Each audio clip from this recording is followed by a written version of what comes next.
My name is Emily, and I'm 35 years old. For the past 10 years, I've been taking care of our home. My husband, Michael, is a doctor. We don't have any children, but we've been pretty happy. Then one day, everything changed. Michael came home late as usual and told me something shocking. I want a divorce. I'm marrying someone else, he said. I was stunned. What do you mean? I asked. We didn't marry for love, he added, and he was right. Our marriage was more of an arrangement. His parents wanted him to marry, and I seemed like a good match. We barely knew each other before we got married. The only thing we really had in common was our last name. Looking back, maybe I liked the idea of sharing the same last name, so we rushed into marriage, and for a while, things were okay. I never thought we'd end up divorcing after 10 years. Even though our marriage wasn't based on love, we'd been together for so long. But now, out of the blue, you want to marry someone else. When did you start betraying me? I asked, but Michael denied it. He said he met this nurse at the hospital about a year ago and was attracted to her charm. He said he was tired of living with someone as boring as me. I was shocked and hurt. How can you say that after all these years? I asked, but Michael was cold. He said living with me had been like hell, and he was done. I agreed to the divorce, even though it broke my heart. Then Michael revealed something else. We don't even need to go through the legal process because I never officially registered our marriage. We were just living together, not legally married. I felt betrayed and angry. Michael had kept this secret from me all these years, and now he was using it to avoid giving me anything in the divorce. The day we thought our marriage would be registered was actually the day it officially ended. I couldn't go because of an urgent matter, he said, but it turns out I never submitted it. Not submitted? Are you joking? We've been living as a married couple for 10 years. It's impossible that you didn't submit it, I exclaimed. Normally, yes. But I made that rule at the beginning. If you went to the office, everything would be ruined. When we got married, we made some rules. I, as a homemaker, would handle all the household chores. I was on an allowance and part-time work was prohibited. And Michael would handle all governmental and official matters. Why would you do such a thing? I asked. Because I was about to be forced into a marriage with someone I didn't love. I wasn't going to submit it easily. I was saving marriage for someone I truly wanted to be with. Then you should have refused the marriage proposal in the first place. I couldn't refuse. My parents are stubborn and wouldn't listen. What would have happened if I said I didn't want to marry? Plus, I wanted a housekeeper. I'm a busy doctor and can't often tend to household chores, so I decided to marry you as a housekeeper. It was a good deal for you too, right? You could eat well and have a roof over your head without working. You seemed desperate to get married too. Maybe you felt pressured because your friends were getting married. Even though we weren't actually married, you were seen as the woman who married a doctor.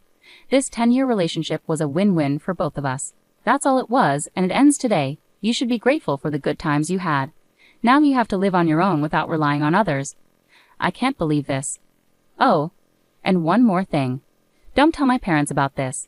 If you do something unnecessary, you know what will happen to your father, right? My father runs a medical equipment sales company and has a contract with the hospital where Michael works. Our marriage was how this connection was made. Michael was threatening me, implying that if I told his parents, he would sever the contract with my father's company. It's your fault for being deceived. How pitiful to be thrown out with nothing, he said, laughing. But the one who would be thrown out without knowing anything was actually him. I couldn't help but burst into laughter. What's so funny all of a sudden? He asked. I can't believe you became a doctor with that kind of knowledge, I said. What do you mean? He asked. I knew all along about your mistress and that you didn't submit our marriage registration. That's impossible. That's why I've been preparing, waiting for the day you'd bring it up yourself. I continued, I had a gut feeling about your infidelity for the past 6 months, but I lacked solid evidence to confront you. So I decided to hire a private investigator to look into your affair. The investigator told me, ma'am, there are 2 things I need to tell you.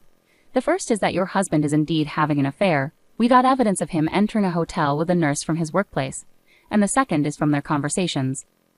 There's a possibility that you two are not legally married. Not legally married? What does that mean? I asked. I'd overheard your husband and his mistress at a cafe, the investigator continued. He said they didn't need to worry about alimony or property division since they never submitted a marriage registration. What? I can't believe it. We've been living as a married couple for 10 years. I don't know why he didn't submit the marriage registration. That's why he never let me handle any official procedures. Yeah, that seems to be the case. I can't believe this. How could this happen? It's unusual to hear about not submitting a marriage registration for 10 years, but it's not unheard of. This is too much. Am I just supposed to accept this? If we were never married from the start, there's nothing I can do. Not necessarily. What do you mean? Let's make him pay for deceiving you for 10 years. First, we need to prepare without him noticing, the investigator suggested. So I started preparing with the investigator to take action against my husband. So what if you knew we were never legally married from the start? Does that justify your actions with other women? Do you think you can avoid taking any responsibility? He said, trying to dismiss his actions. You called me pitiful for not knowing the truth, but it turns out you were the one who was pitiful. What do you mean? We're considered to be in a common law relationship on paper. So what? You might not know, but you can actually claim alimony and divide property in a common law relationship. What? He didn't know that not registering our marriage would come back to bite him. In a common law relationship, you can make claims. It's not widely known, but it's possible. Of course, there are conditions. From what I see in your case, it seems you meet those conditions. What are these conditions? The common law relationship is established based on two main criteria. First, both parties must have intended to marry. It's not just about living together, there must be a mutual intention to marry. This can be shown through things like having a wedding ceremony or being recognized as a couple by others. We did have a wedding ceremony, and our families and friends recognize us as a couple. So we meet the first criterion. The second criterion is living as if married. This includes sharing a household for more than 3 years. You've been living together as a couple for over 10 years. As a homemaker, you've obviously shared the household finances. This is recognized as a marital relationship. So that means if you can provide proof of what we discussed, you can claim alimony and divide property. I'm not an expert in this area, so I'll introduce you to a lawyer. You can work with them to bring him down. After consulting the lawyer I was referred to, I learned that I could indeed claim alimony and property division from my husband. I'm going to demand alimony and property division from you, I informed my husband, who turned pale. His confidence, which had been evident just a moment ago, was gone. But even if you can claim alimony and property division, you're just an unemployed woman. Do you plan to rely on your parents after being kicked out? He asked. Didn't I say I was preparing? I've already found a job starting next month. I've also found a new place to live. Don't worry about me. You thought I, a clueless homemaker, would be helpless, but the tables have turned. I'll make sure to discuss this with your parents, just so you know. Do you not care what happens to your father? If they want to break the contract, let them. Sure, you were the link to the hospital, but the contract continued because of my father and his company's efforts. Whether or not they keep the contract is up to them. Let's see if they'll break a contract just because the doctor's wife of 10 years was a lie. Try saying that. My father and I won't be affected if the contract is broken over this. It only shows the depth of their trust. We'll just find another hospital to partner with, I said firmly, taking out my phone. You're not calling your parents, are you? He asked nervously. That's exactly what I'm doing. Our parents think we're still married. It's only natural to inform them if this relationship is ending.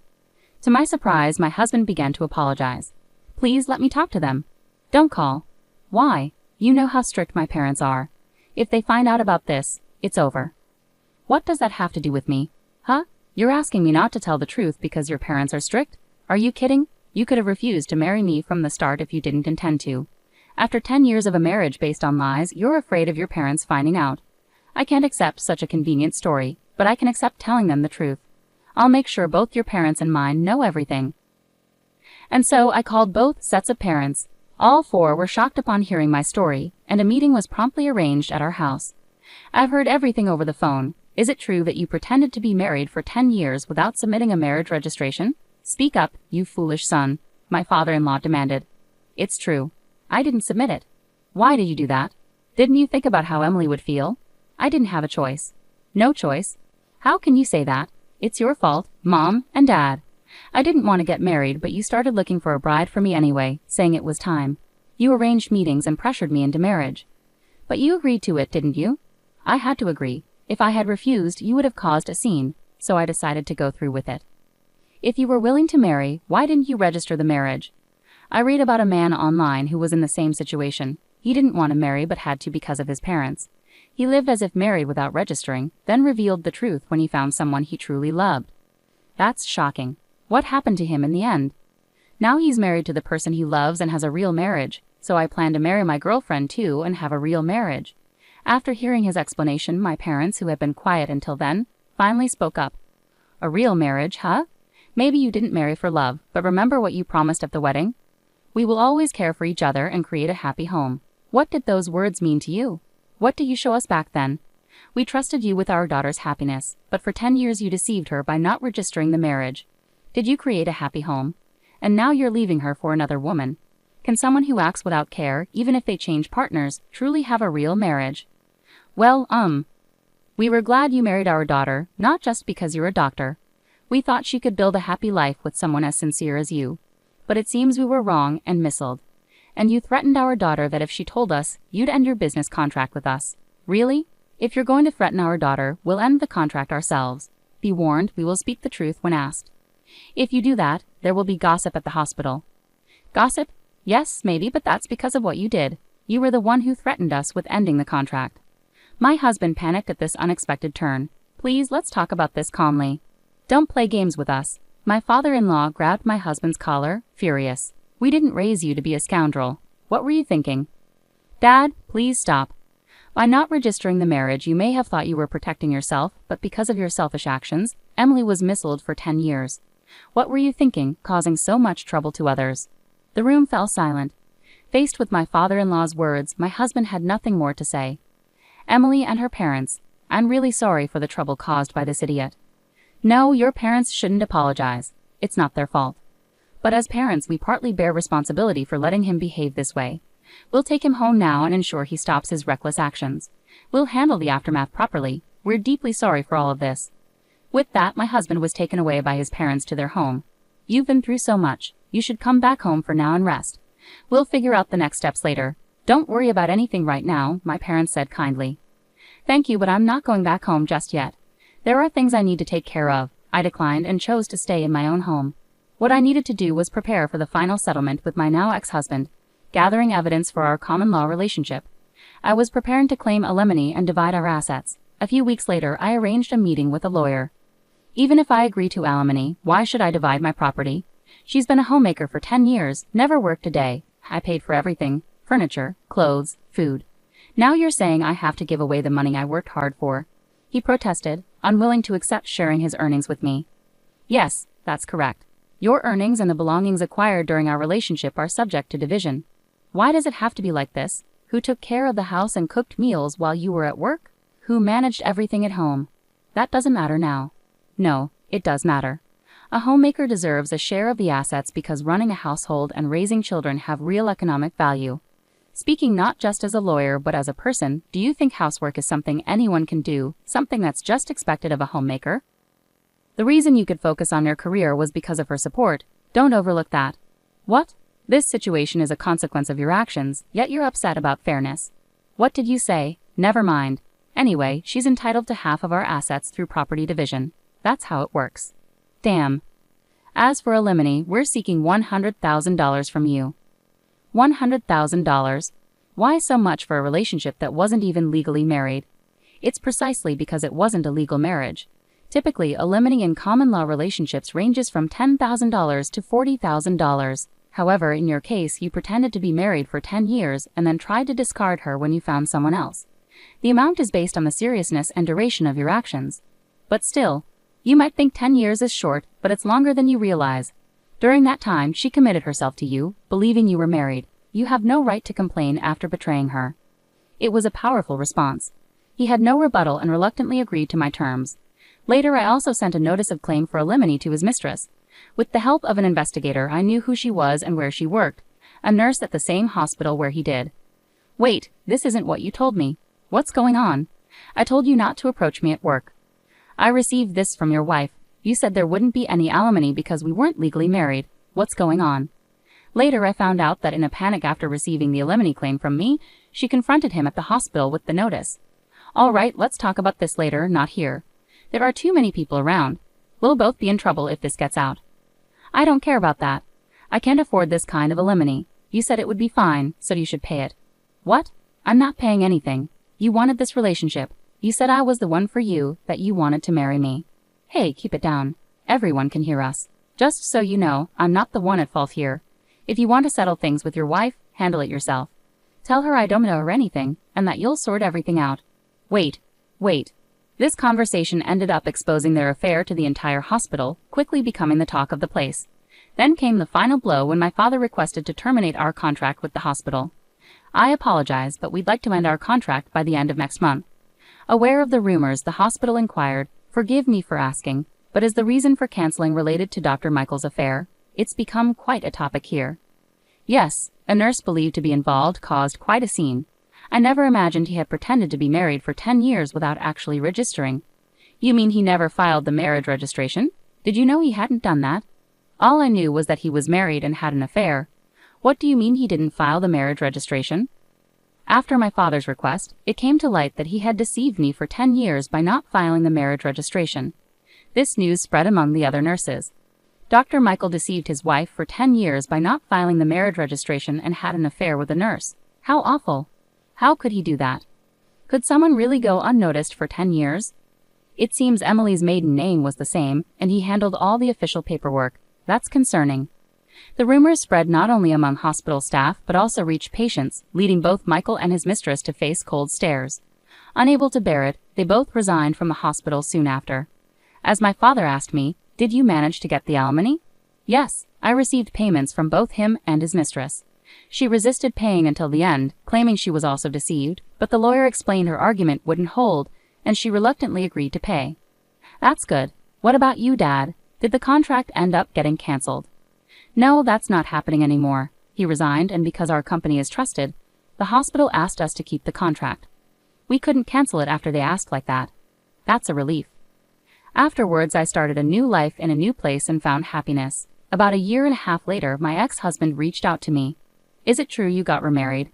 I had married a man I met through work, and somehow he had found out. I wonder whose number this is. You went through the trouble of changing your number just to contact me. Just answer my question. Yes, I got married. You betrayed me. Betrayal? We were never legally married, so I didn't think it would matter to you, right? That's beside the point. Exactly, things are different now. We're completely separated, so my marriage has nothing to do with you.